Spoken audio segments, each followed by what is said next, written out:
Oh my goodness. Welcome and welcome back to episode 21 of Dicks in Politics. I can't believe it. We're over the halfway hump, I guess. We're over the half hill. You've got me, Samantha.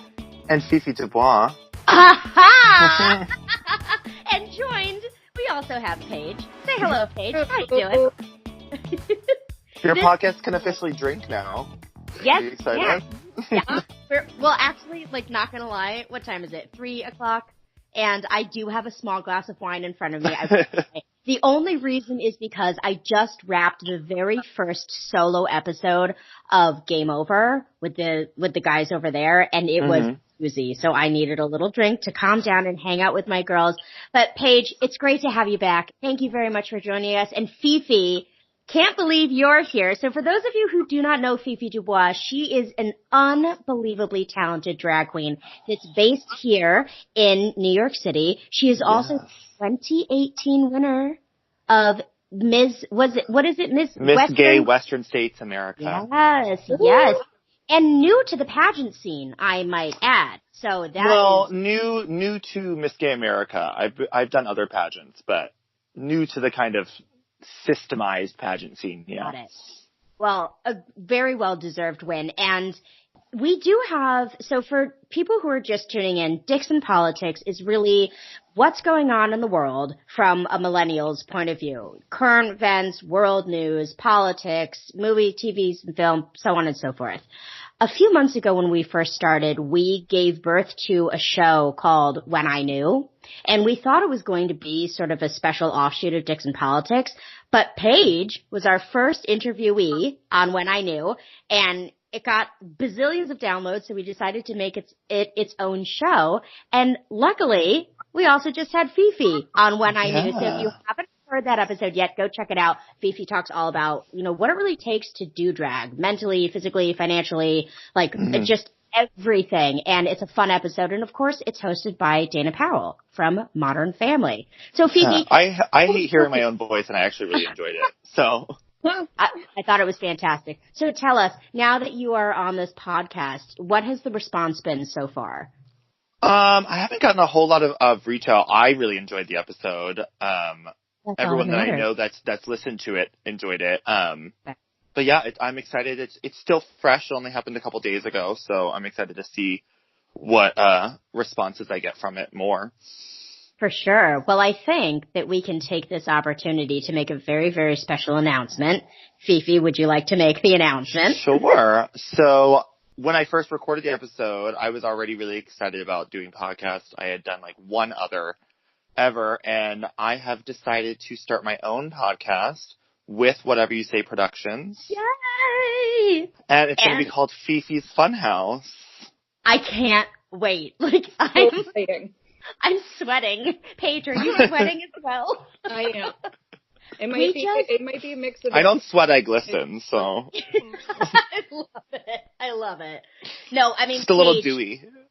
Yeah, I know that, Paige, you're a huge follower of all sorts of drag queens, both queens that are, on RuPaul's Drag Race, as well as queens that are headlining in different cities. I just think Paige and I have always been one for costume and commitment, and we're about it. Paige, how are you feeling about FiFi's Funhouse being added to the lineup at WYSP? I'm so excited. I can't wait. When I first told Paige, she's like, "Are you serious?" Yes, I am. Well, so FiFi's Funhouse is going to debut probably sometime early summer. We're starting to look at maybe June or July, and it's going to be a mix between maybe having some special guests on the show, maybe if it makes sense to, pull some of the other, maybe even the guys from some of, either It's Bro Time or Game Over in, because it was really cute, FiFi. And I don't know if I had a chance to tell you this, but when I first shared that you were considering joining WYSP, I did so in the guys chat, because I figured they might have some questions because they want to be sure that they're, and it was so cute. They were so excited. And then one of them, I won't tell you which one, but one of them was like, wait, do we call him, her, FiFi? What do we call? I'm like, no. I'll help you out. It's very simple. FiFi loves being called FiFi in and out of drag. It's fine. that makes you uncomfortable, then you can call him by his government name. My slave name, if you will, yeah. But no, I'm just so proud because WYSP really very quickly is becoming very diverse, and we're so looking forward to working with you. So here's what we're going to cover on this episode. So we're going to start things off, of course, with what's burning. We're going to be talking a little bit about Brexit. We're going to talk about what's been going on with Boeing. That is such drama. Then we're going to get into hashtag, where we're going to be talking about the new Marvel movie that's coming out and what the scalpers are doing to basically ruin the experience for everyone. And then Fifi's going to talk to us about what's been going on with Jeffree Star and his warehouse being robbed. And then finally, we are rounding out this episode with Rachel and Grace from A Good First Date. You guys might remember Grace. She was with us a couple of months ago. We're so proud to welcome them back. And we're going to be talking about the most important questions to ask yourself as you are getting ready to create an online dating profile. So join us. Let's kick off this episode with What's Burning.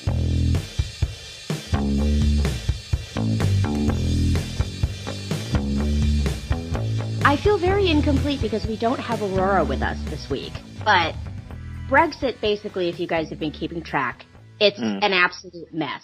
And now, poor Theresa May, who, we need to just pour one out for Theresa May because she has worked so hard and it's just slap across the face after slap across the face.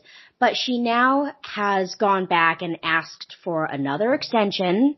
It was supposed to be May 22nd. She's now asked for June 15th, I think. Paige, do you think that we're just going to keep going back to the drawing board and going back and going back? Do you think that this is ever going to be resolved? Do you think Theresa May is going to step down if this doesn't get resolved by June? Tell me, if you had a crystal ball, what would you predict is going to happen with Brexit? I mean, it's a complete mess right now. I really don't think that anybody can say either way. We also have Angela Merkel, who's trying to work some stuff out for Brexit, but people are saying it's just too late. Yeah, too little, too late. Yep. Mm-hmm. And what sucks is I was hoping to go over to the UK with my mom, just for travel. And now we're I guess we won't go. I guess we'll just wait. But not so much. Is there a travel? Is there a travel ban, or is it just? No, there isn't a travel ban, but you just don't want to be there if first of all, you don't want to spend the money to get over there if you don't even know if they'll let you out of the airport. And then what if you can't leave? Or go visit any of the places that you want to go to because they're under law or whatever. Yeah. Yeah. I mean, it's not I don't think that the environment over there is violent and scary, but I do think that everyone is getting sort of annoyed. Okay, what does this mean for my job? What does this mean for my children, for my home? And what does this mean for trade and commerce? Can someone please? It's the hurry up and wait game. They made a big decision and now it's just okay, now what's going to happen because of these decisions? No one has the answers. No one even knows what Brexit looks like. That's the problem is, she keeps saying, Aurora said this last week, Theresa May's famous saying is, Brexit means Brexit. But the thing is because there's no deal that people have agreed on, then that literally means nothing. But we will continue to cover it. Have you guys heard about all the drama with Boeing? Oh, yeah. Okay. No, I don't know what that is. oh, girl, let me fill you in. So Boeing is the big company that creates all those massive airplanes like the 737. Oh, yeah. So, unfortunately, over the past few months, there have been 2 fatal plane crashes with Boeing 737 MAX 8 aircrafts. And both of those crashes, especially the one in Ethiopia, they're under a lot of fire because at first, when this plane crashed, not only did it kill 157 people, all the crew and passengers, but the very first data that was leaked was saying that the pilots on the plane were trying to override the system by shutting it off, turning it back on, sort of what you do with your phone. Turn it off, turn it on, hopefully it works. So the name of that system is called an MCAS system, and what it does is it's a flight stabilizer, so it just keeps the plane from doing a nosedive, which is essentially what it did anyway. But now, here's the tea. So the Ethiopian Travel Commission came out this week, and they were no, actually, the pilots didn't know how to override the system. And I'm like, lady, you just said a week ago that they had been trying to override it. And now you're saying that they don't know how. And then, let me tell you this. So then on top of that, in that same breath, we find out that in order to pilot this type of aircraft, you have to go through specific training to learn how to override that specific system. So someone is lying. Now, Paige, I'm going to throw this to you because your father's a pilot. How is the Hank feeling? Thoughts, feelings, emotions, do tell. Oh, so he's super upset. He basically thinks, so it came out that Boeing didn't put certain safety features on their newest planes because of cost. Mm-hmm. And the way my dad feels is really that they're just trying to keep up with Airbus that makes their massive planes. Mm-hmm. And that they're skipping over these things to put out more and more planes and to have newer and nicer planes, and they're not focusing on these safety features. Also, they're using pilots that have 200 hours of experience, which is insane. My dad, to fly his small plane, has like 5,000 hours of experience. 200 hours? That's it? Yep. It came out that some of these pilots just didn't have the training for these systems and just in general. Yeah. Well, there was another guy that was talking. His name's Jeffree Thomas. He's an aviation expert. He's based in Australia. And he was saying, like, that first of all, we can't even really make a determination because the details are so scant at this point. And, like, the only thing we know for sure is that someone is lying. No one is willing to take responsibility. So that's number one. Number two, he said that, so I guess what someone was trying to say was that they did successfully turn off the MCAS system, but then somehow it turned itself back on. And this guy, Jeffree Thomas, is like, no. That's actually impossible. Once you turn these things off, they don't turn themselves back on without human intervention. Like, they just don't. That's not how it works. I'm like, ooh, bitch. Right. Ooh, someone's lying. But the CEO of Boeing. Mm-hmm. Go ahead. Is this an older type of plane, or is this like a new series? So it's like an old model, but they continuously like revamp it. You know, it's sort of like, a Toyota Camry, but every year there's a new Toyota Camry. Right. So it's sort of like new that. New features and what have you, yeah. Exactly. So like the MCAS system initially, they were like, we put it in the flight simulator and it was taking us, 40 seconds to override, whatever. It's neither here nor there. But finally, the CEO of Boeing did acknowledge that the MCAS system played a role in the Ethiopian plane crash. And he said, quote, "It is our responsibility to eliminate the risk. We own it and we know how to do it." Okay, so then do it. Right. Do it. People are dead. Yeah. Well, when it came out that U.S. Airlines didn't have flight simulators for the 737 MAX 8 pilot training, so that's nice. They don't have, some of these airlines don't have simulators. Well, I can't imagine that Ethiopia is going to have any better stuff than what we're going to have, Yeah. as far as training goes, Well, when they grounded all of these planes, my aunt and uncle were in Ecuador, and they got stuck in Ecuador. Oh, lovely. Yeah, these planes because they were grounded. Yeah. Uh-huh. What a mess. Well, there's also been, so going away from aviation, let's get into like all this craziness with vaccinations. So for those of you who follow me on Instagram, and you can find me at whatever you say, babe, and it's all spelled out. I've been doing these like 60-second world news updates every weekday, and I call it Slam It with Sam. So I guess it was last week, I was talking about that there was a measles outbreak in upstate New York, and it was because these kids weren't getting vaccinated, so it forced this town to declare a state of emergency, and then they tried to say that unvaccinated children could not go in public areas. But then, Paige, what were the results of all that drama? So the judge decided that that's not going to happen. You can't ban these people from public areas, so that was declined. It's really scary that people choose not to vaccinate their kids, and we have these outbreaks. I mean, it's medieval.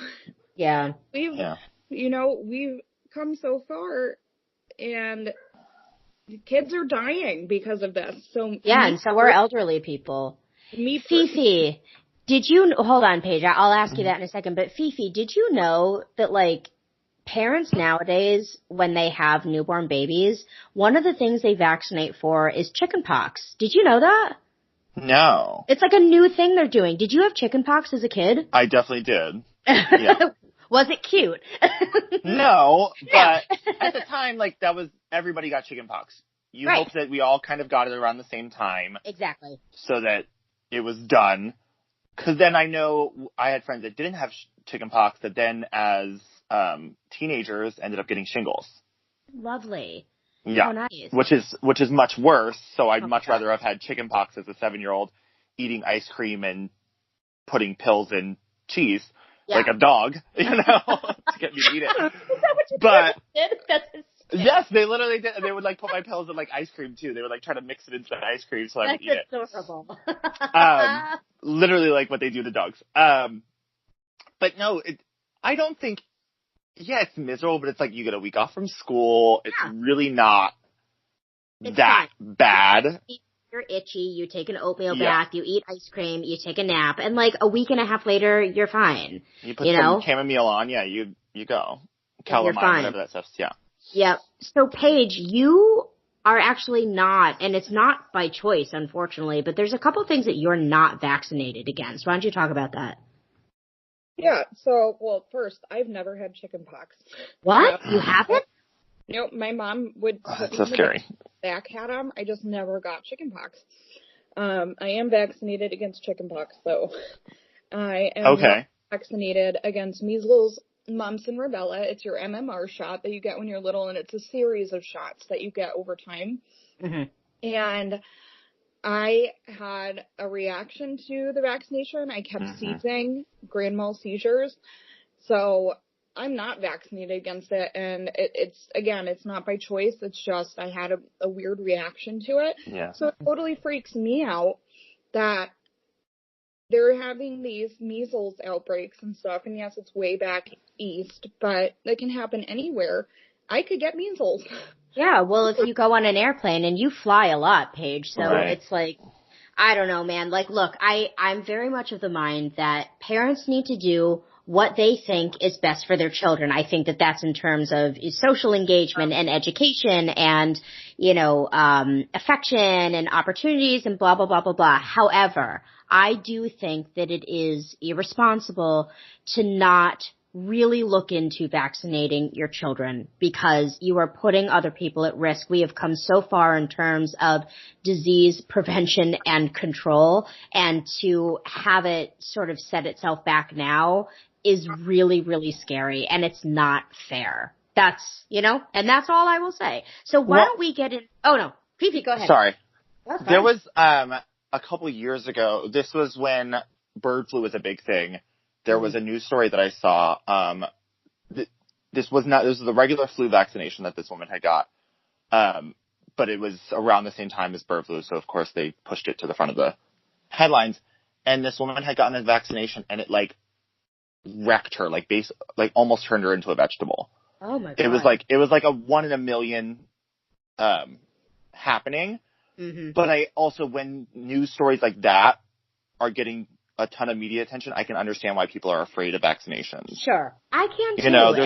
There's all that scare tactics that happens in media that scares people away from things. And scare tactics really are very isolated to the US, which really sucks. There was a woman, this was probably 10 years ago, who went and got a flu shot and she had a reaction to it and she now has dystonia. So unless this is the story that I'm talking about. Yeah, so unless she's she can't jogging, really talk. Yes. Yeah. Unless she's jogging, she can't talk, she can't walk, she can't move. And yes, that is very, very scary. And I asked my doctor, I'm like, am I gonna get dystonia? As she's chasing me around with a shot. Yeah. I'm like, am I gonna get dystonia? I don't like to jog. And she's like, come on, you're not gonna get dystonia. You're totally fine. This is, just sit down, please. So I do understand that there is certainly an element of fear. And it's tough now because our parents had us, and the best way to learn about parenting was either like from your parents or Dr. Spock or like word of mouth. But now parents have Google, they have WebMD, they have access to all this information. And unfortunately, a lot of it is false and a lot of it is not helpful. So even when they do, with the best of intentions, try to self-educate, they can't because it's just there's a bunch of bullshit out there. So, I mean, do whatever you think is best, but do keep in mind that, keeping disease down is a priority, and I think that everyone should consider what they can do to do their part. I think that's fair. But I'm really excited to talk about what's going on with Marvel and Jeffree Star and all this other stuff, so let's get into it. Our very next segment called Hashtag.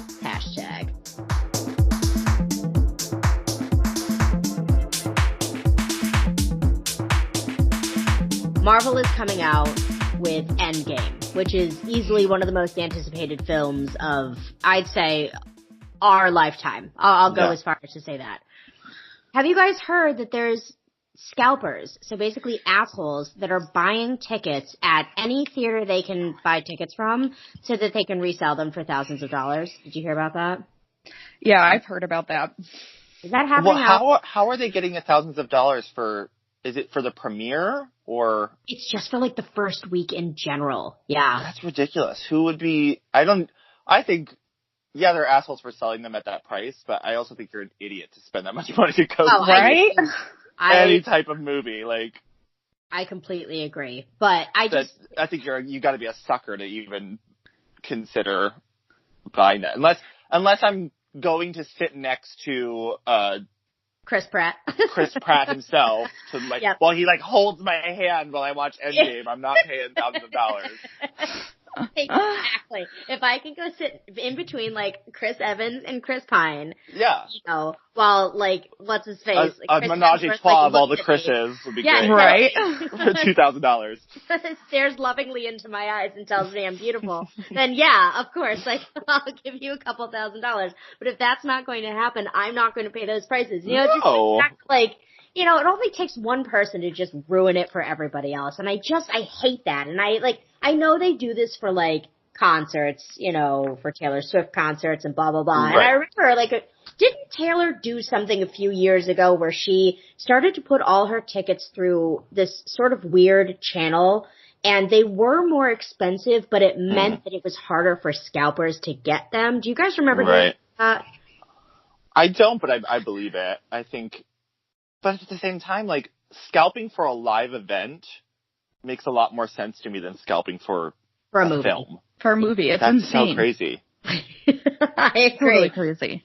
So, Fifi, tell us, what the hell, okay, so Jeffree Star, for those of you who don't know, I don't know, I mean, Fifi, how would you describe Jeffree Star? Jeffree Star started out as a MySpace famous person, and he started recording music and did well with that for years, and now he's just a makeup YouTube mogul. He started his makeup line with just liquid lipsticks when that was the big trend, honestly probably 10 years ago now, and now he has all sorts of palettes and makeup brushes and collabs with all sorts of different companies. So I only recently got back into him because he did that. Did you see the series he did with Shane Dawson? I saw one little bit of it when Shane went over to his house, and I just cried and watched that video. Yeah, so it kind of humanized Jeffree a little bit, this new series that they did. So I kind of reopened my eyes to Jeffree. I was very anti-Jeffree because he had said a lot of racist things in the past. He had said a lot of really horrible things about other people. I'm re-allowing him into my social media circle, as far as who I follow and who I keep track of. So he posted this video and it looked different than the other videos. It was very serious. The tagline was very serious. And it was basically him recapping what happened. And he had he has several warehouses that keep his stock of his products because he's a billionaire now as far as makeup goes. And he apparently has 4 warehouses. He was redoing all the security for them, and someone knew that this warehouse had lesser security than the other ones, and they stole, I think in the video he says about $4.5 million worth of products. God. Some of its products that have been released, but one of the products is something he hadn't even announced. Yeah. No. So it hadn't. No one even knew it was on the market. No one knew he had created it. It had only been spoken to like his direct team. They stole one whole shade of his new concealer line, which is like 5,000 products. That's awful. And you know what? Like, I agree. He has said some things in the past that but no one deserves really unflattering. To be robbed blind like that. Exactly. No one deserves that kind of thing. I completely agree. And here's the thing is Jeffree Star, like, he might have his opinions and I might be sort of on the fence with him, but you have to admire someone who actually works really hard. Not someone who stands there and makes orders, but like someone who works hard, and Jeffree works unbelievably hard. He's very hands-on with all of his products. Because he's also a makeup reviewer, he's very harsh on what he puts out himself. Mm-hmm. So you know his products are going to be top-notch. Yeah. As far as what I've experienced. So it really is difficult, someone who is so hands-on with their company to then have. This is not someone that just slapped their name on some merch. This is someone who built this from the ground up. Yeah. So, do we have any idea, like, who took it, where it went? Will they be able to get anything back? They said it was, he believes that the FBI, who's working on, like, this is super serious, says that it's black market makeup dealers. Ew. About 2 weeks after it was stolen, it actually showed up on a Facebook marketplace. The new product that hadn't been released, found it on someone's Facebook marketplace. The woman who posted it did end up getting arrested. She basically was in contact with whoever one of the makeup black market dealers, and was going to order a bunch from them to sell on Facebook. She was advertising that she could get this product. Do you want it? Who wants to buy it? Wow. Basically. So she got caught and she's now in jail. They're still investigating who exactly has it, but they think that a lot of the product has already been distributed. So it's already gone to like different countries, states, cities, all over. I think they're going to have to track it. It's going to take forever to track it down. They said they've gotten some product back, but not anywhere near the amount that was stolen. And he said, I don't think I'm ever going to get it all back. He did also say he has good insurance, so he is going to get the money back for what was stolen. But even if he did get it back, like, you can't guarantee that, like, the product that's in it now is the actual product that he created. Like, people could have taken it out, replaced it with junk. You know what I mean? Like, you just never know. And all it takes is for them to get one piece of packaging, one bottle. You call someone over in, you know, a foreign country and say, hey, can you replicate this bottle and these stickers? And then they it just, you know, Kylie went through something sort of similar to this when she came out with her lip kits. Yeah. And I think, Paige, this is still happening, right? Where people are getting, like, tons of counterfeit. There's tons of makeup counterfeit all over the market. Counterfeit. And people are breaking out in hives, and it's terrible. I don't know. I don't like that. And, you know, I'm glad that he's going to get his money back. I'm glad that they're on it. But you're right. No one deserves to be robbed. No, that's fine. No one deserves to be robbed to this magnitude. I just don't think that that's right. I don't think that's fair. But it, like, goes back and begs the question, right? Like, what I've learned is that there are people in this world who just don't come from much. And there's people that do come from something, right? But when they're faced with, you know, an opportunity to sort of get rich quick or get a leg up, it never crosses my mind to take something because I work for everything I have. But I have a really hard time understanding. I can understand the motivator, but I have a really hard time understanding, like, how someone could wake up in the morning and say to themselves, you know what, I'm going to royally screw over another person today and hurt them. That makes no sense to me, you know? And Paige, like, I hate to bring it back to this, you know, because obviously Paige was our first interviewee on When I Knew, and we talked about your addiction to heroin. And 3 years sober, you're doing great. But Paige, like, what was that like for you when, like, you knew that in order to get high, you needed money? Like, when you were in that mindset, like, did you just not care, like, who you hurt? You just needed to get high? Like, what was that like? I didn't care, and it wasn't so much that to get high, it was to stop the physical pain. I mean, going through a heroin withdrawal it's extremely painful physically. And so it would get to the point where it wasn't even about getting high anymore. It was about getting well. Yeah. Okay. And when you're in that much physical pain, you don't care. You're not thinking right. Yeah. So I just wonder, like, if people that are in dire situations, and I'm not saying that the people who robbed Jeffree Star are addicts by any stretch, but, like, it just makes me wonder, like, when you are so desperate, like, what will you do to survive? What will you do to get ahead? I mean, FiFi, when you're working in these nightclubs and bars in New York City, like, when you're backstage in the dressing room, are you keeping, like, do you have a locker to put your costumes and your makeup in, or are you just leaving everything out? Like, is there a lot of trust within the drag community, or is everyone sort of watching their back because wigs and makeup and costumes, it's so expensive? Tell me a little bit about that. So we do put a lot of trust in each other.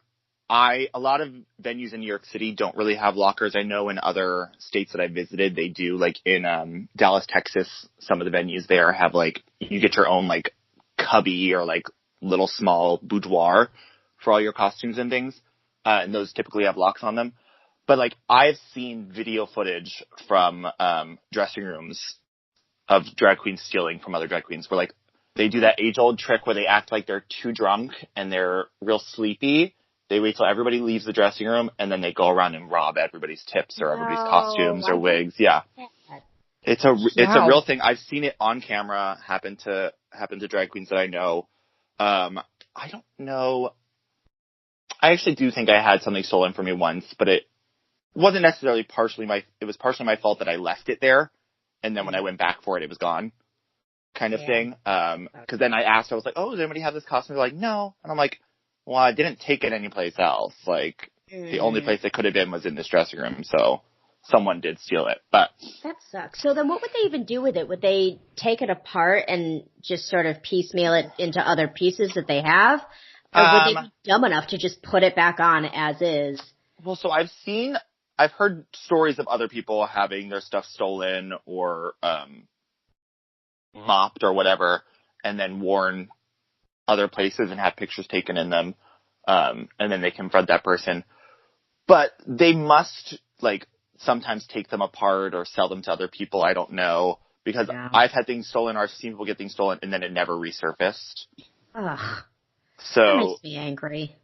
Because I think the person knows, like, oh, I can't wear this out in the community because people are going to know. Yeah, and not with social media. Now everyone's going to know, and someone is going to clock them. Like, sooner or later, someone's going to freaking clock them. So I had this really weird jacket that I got stolen from a venue, like this really funky, like, fur jacket with, like, printed faces on it. It was really cool. I saw someone on the street wearing it, and I didn't confront them because I'm like, what if there's, like, an off chance that we just have the same jacket? But I'm like, this is a really niche thing. And I'm like, oh, they probably stole it, or they bought it from someone who stole it. Blah, blah, blah. And I'm like, well, there goes my jacket. Like, just watched it walk on by. Well, the next time I see a jacket with unique faces all over it and your size, it was really cool. It was really I will cool. get it for white you. And black. Yeah. Okay, I'll keep my eyes peeled. I love, like, going to vintage shops anyway, so I will keep my eyes peeled. And girl, as, like, an inaugural gift into WYSC, I will give you a black and white fur jacket, and we're going to sew your name into it so no one ever takes it. All right, you guys. Well, let's get into our next segment, which we haven't done in a long time, but it's all about dating, and we call it So What Are We?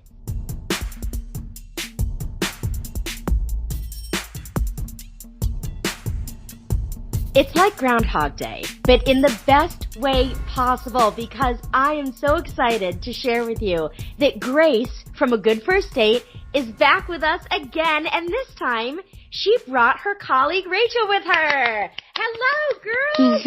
Hi. Thanks for having us. Oh my gosh. What a nice welcome. Well, thank you both so much for joining us. Grace, we loved having you on the show last time. You really took dating and the whole perspective that we have, you flipped it on its head. I loved it. The listeners loved it. So today, we're going to be answering a different question. But before we get into that, Rachel, why don't you tell us a little bit about you and how you and Grace came up with a good first date and what you provide to your clients?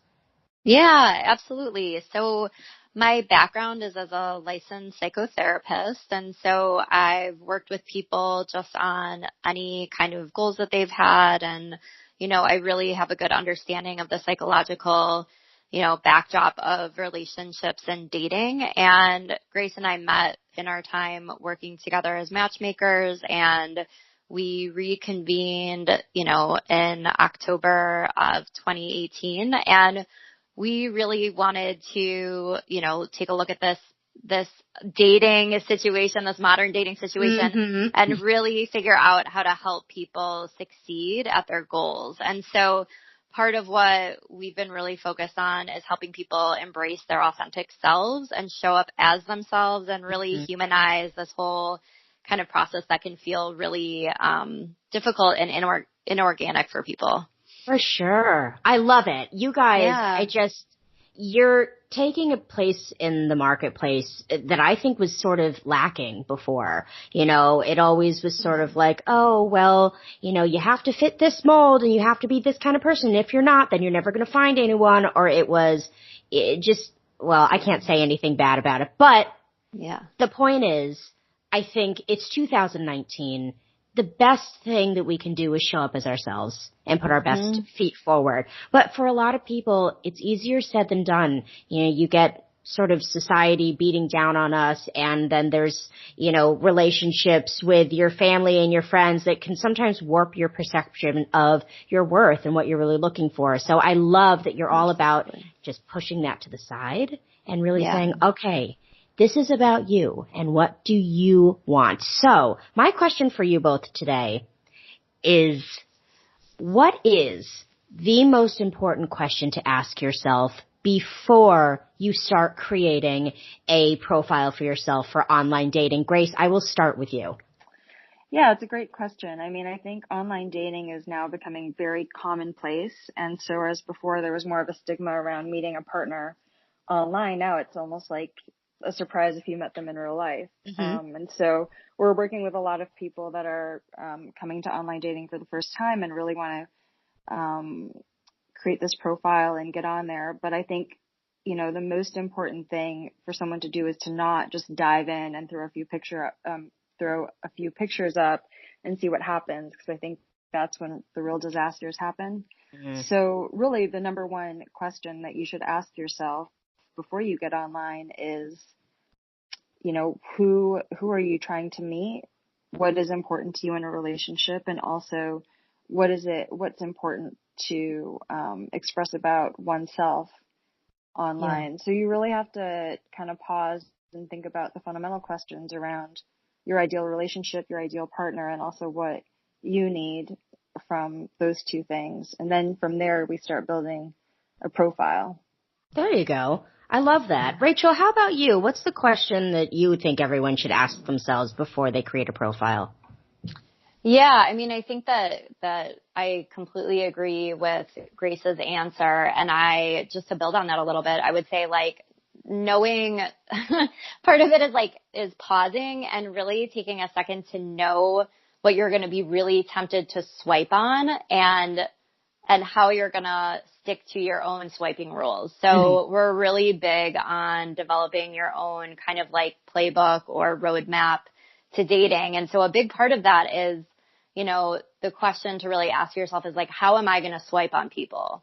And a big part of that is really knowing, what kind of partner you're looking for, what kind of partnership you're looking for, as well as what are my relationship patterns and what have really led me into situations that haven't worked for me, that haven't been healthy for me, and what are those things that actually, are really important to me? What are my values, and what do I really need from a relationship so that, you can really make sure that you're like not swiping on just the person that you're like, man, this person is hot. I really want to hook up with them. And instead you're swiping on somebody that's like, you know, if your values include being family oriented, include, you know, living a life of adventure, that you're really seeking out those types of things, and that you're kind of able to smack your hand away a little bit in terms of swiping on somebody just because you're really like engaged with what they look like in that physical chemistry. And of course, if you're on there and you're really looking for a hookup, like cool, you know, then swipe away on the people that are hot. But if you're really relationship minded, you really kind of need to have a really clear idea of what your swiping rules are. Yeah, I completely agree with you. I recently got back on a dating app just to sort of to prepare myself for this interview and really sort of see like what it was like going through that process again. And it was an experience. So I went on one app and I listed like CEO of Whatever You Say Productions. Not one guy wanted anything to do with me. Oh, so then on another app, I wrote producer at Whatever You Say Productions, and all of a sudden it was like the floodgates opened and everyone wanted to talk to me. So that was my number one observation. I mean, so to go off of that a little bit, I really don't like to say this because it's such a generalization and it's unfair. But in your experience, and Grace, I'll start with you, men intimidated by powerful women, true or false? Well, I mean, it may be true or false, and I guess my answer is more, you know, directed towards the person that I'm working with, or for you in this case. I mean, if you're the CEO of your production company, then that's an important achievement to you, right? Mm-hmm. And so it would be important for you to find someone who respects and appreciates that about you. Yeah, I completely agree. Yeah, and so the objective is not really to get as many, I mean, it could be, but ultimately if you're looking for a relationship, then it doesn't really matter if the majority of guys are intimidated by that, because you're looking for somebody who would be impressed by it. Exactly. Yeah. It was really weird. 2 weeks, man. 2 weeks went by. And I could see, like, if people were looking, and they were, and it was just nothing. It was really nuts. It was really disappointing, too. Yeah, not cool. But sorry, Grace, I didn't mean to cut you off. Keep going. Sorry. Oh, no. And I think that I'm listening to what you're saying, and I'm kind of surprised that it would have been that stark of an experience. I know that when we speak to single men, I don't think there's ever been anyone who said outright that they're intimidated by a successful woman. Maybe in some cases a man would want to know that there's a role for him to play in someone else's life. So it's more like, in any case, people want to feel appreciated in a relationship. But yeah, just going back to the online thing, I think it's really tempting to kind of shape your profile to what you think the other side would want to see. And sometimes that works. You know, you post like a hot picture of yourself in a bikini or whatever, you definitely will get more likes, but ultimately we're trying to improve the quality of those likes, so you may have less matches but hopefully better ones. Yeah, for sure. So let me then go on to the bio. I think that's sort of the meat of the profile, and you know, I can find some great pictures. I've been all over the place, you know, whatever. That's not the issue. But that bio, really, really hard. So you think about, you know, what you want and the kind of person that you want to attract, so on and so forth. But I don't know. I see a lot of different approaches. There's the witty approach. There's the minimalist approach. There's the, like, super serious approach. There's the one that uses just emojis. Which one do you guys think? I know. Oh my God. There was a guy that just had, like, whiskey and a cheeseburger. And I was kind of like, you know what? Like, that's what I like the most. But no, I need someone that's going to talk. But best practices here, what do you think is best to put in a bio? You've only got like a paragraph, but what is the best thing to put in there to really make the best impression? And Rachel, I'm asking you. Yeah, I mean, it really depends on you. I mean, I think like as a rule of thumb, like emojis, I think that we can say, like, we're really about like celebrating your individuality, but I would say like, please don't use emojis, as a general rule. It's about really showcasing your personality. And so, one thing that I really love that, because Grace is our online dating specialist, one thing that I love that she says to people is about really being specific. And so, as opposed to giving these generalities like I love to travel or I love to cook, it's like really digging in and being specific about what that looks like. And so, really giving examples that showcase what your interest is, because you might love to travel, but you might love like luxe traveling, right? So you might want to talk about an experience you had that really would demonstrate that. Or let's say you love adventurous travel, so it's really about showcasing your personality as much as possible. And so if you are a witty person that loves like someone with a good sense of humor, like it's okay to show your wittiness, or it's okay to be playful. I think sarcasm often doesn't play as well in profiles just because it's really hard to know if somebody's being sarcastic. And right. And that's a very personal thing hard. too. If you can't see someone's face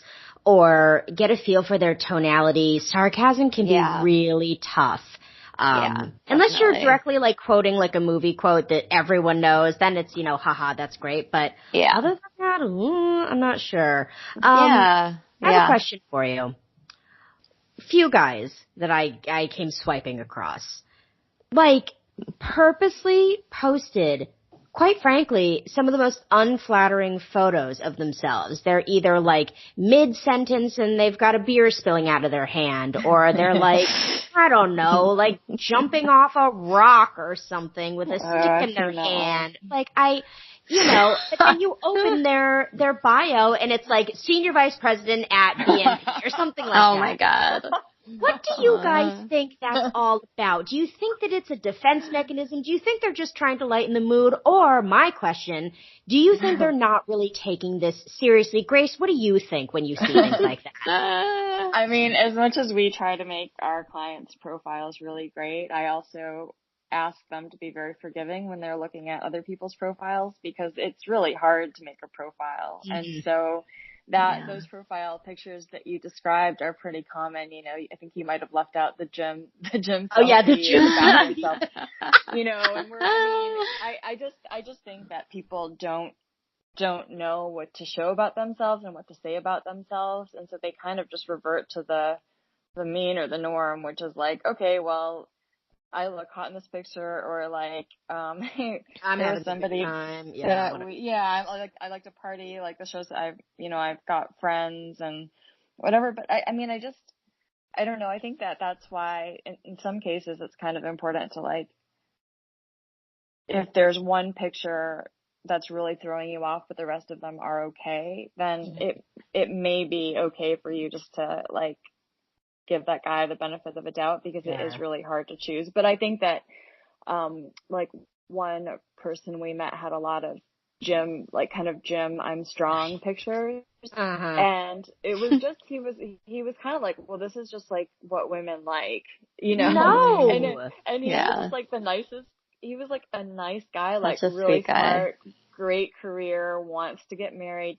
It was like, there was such a disconnect, but there's no manual for this stuff, so people are just trying their best. And well, there wasn't a manual until you guys came along and found your company, and now, thank goodness, we have you as sort of guiding stars. But something else that I always look for is, do they post a picture of them with their family?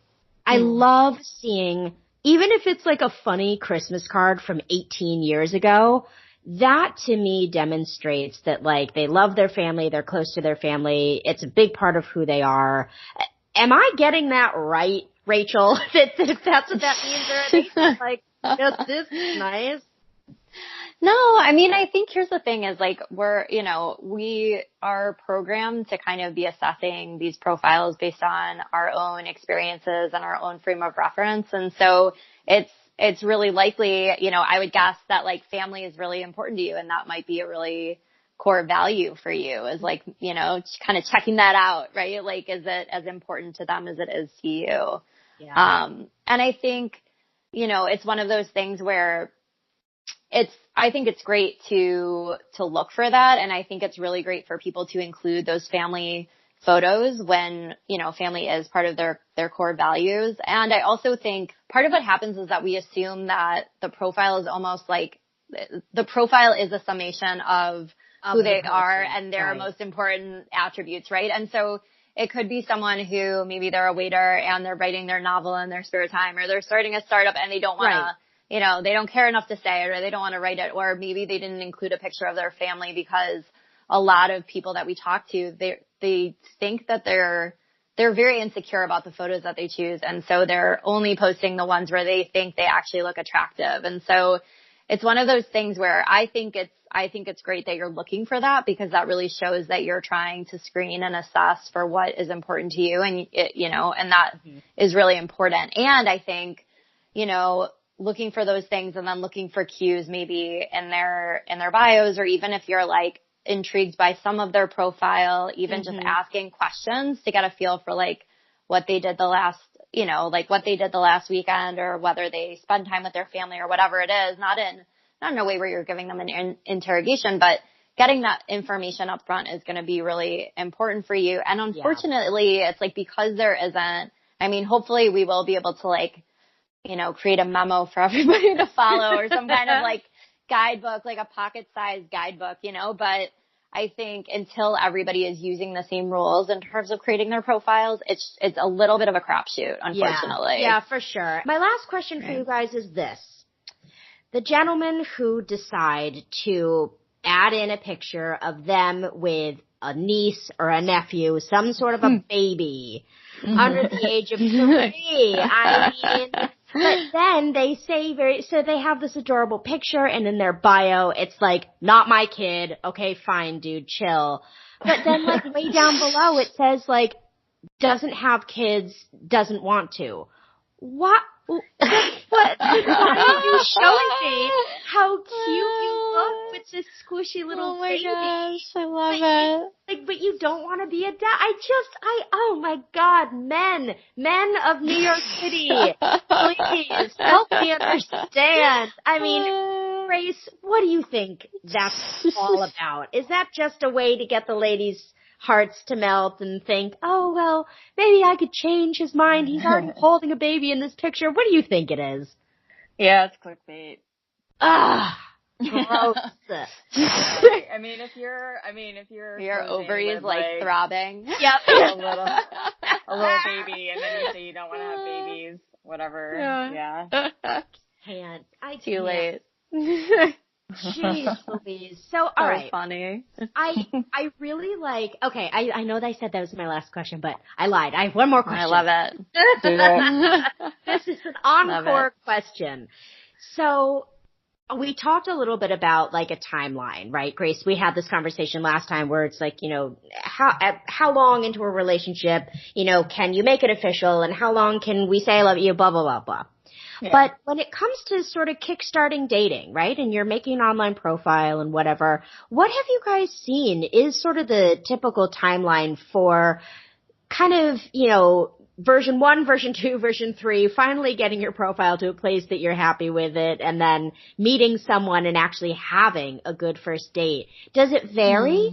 Like, do people often have to go back to the drawing board? And Rachel, I'll ask you, do people often have to go to the drawing board and sort of strip it down and start again? Or, you know, is it possible to get it right on the first try and within, you know, a couple months, yes, have a really good first date? Yeah. I mean, I think when people are working with us, I think, you know, they're within like the first couple weeks, I think, of working with Grace, they're definitely, I mean, I think the best thing is that people, they really love their profiles and they feel really good and really confident about them. And a lot of, you know, our clients have said like, it's really great because I feel like there's a weight off my shoulders because this represents me authentically. And I feel like I can really show up as myself on the date because these people are wanting to meet me because they're seeing the snapshot of me and it's so true about me and the messaging and everything. I feel like, you know, so confident that I'm my authentic self, so I don't have to pretend when I'm on the date, and so it relieves and alleviates a lot of that anxiety. Okay. But I do think there are times where, you know, one of the biggest things is that it is a dynamic process. And so, you know, depending on what apps you're using, depending on what you're really looking for, like I don't know. I mean, I'd have to ask Grace if she can think of any situations, but like, I think for the most part, after the changes are made and they're really kind of approaching online dating with this attitude, and like their pictures and the text piece of the profile is really representative of them, I think they're pretty much finding success pretty quickly. I think it's just a matter sometimes of finding the right app for their, you know, demographic, depending on who they want to meet and how old they are and just factors like that. But like, I think it's also the mindset, to be honest. I think part of what happens is that, you know, a lot of people use online dating kind of like Instagram, like, hey, I want to get as many likes as possible, or I want as many matches as possible. Or, you know, to me, I'm like winning the online dating game if I'm like matching with the hottest people or with everybody I want to match with. Must be nice. Yeah, right. But it's like, nobody ever feels like they're winning, right? Yeah. And so part of it is really what we talk about is like, it's not about quantity, it's about quality. And the people that you're matching with, you're going to have a better chance of having a good first date with them versus if you're just playing like the hot or not game. And so essentially it's like, the more true your profile is to you, and the more that you're really tuned into what you're looking for, and so how you're swiping and then how you're messaging, the way that you're using it and your mindset around it, like I'm gonna really be careful and I'm really gonna be intentional about who I'm swiping on, and that I am not depersonalizing it too. So the people that I'm matching with, I'm really meant to match with, and if I'm not matching with someone, it's not about me. It's about just the fit. It's about the assumptions that they're making. And it's really like, it's not a good or a bad thing. It's neutral. And so going out on less dates, but more meaningful, higher quality, you know, more compatibility, that's really the outcome. And so I think people's, like kind of definition of success really shifts too.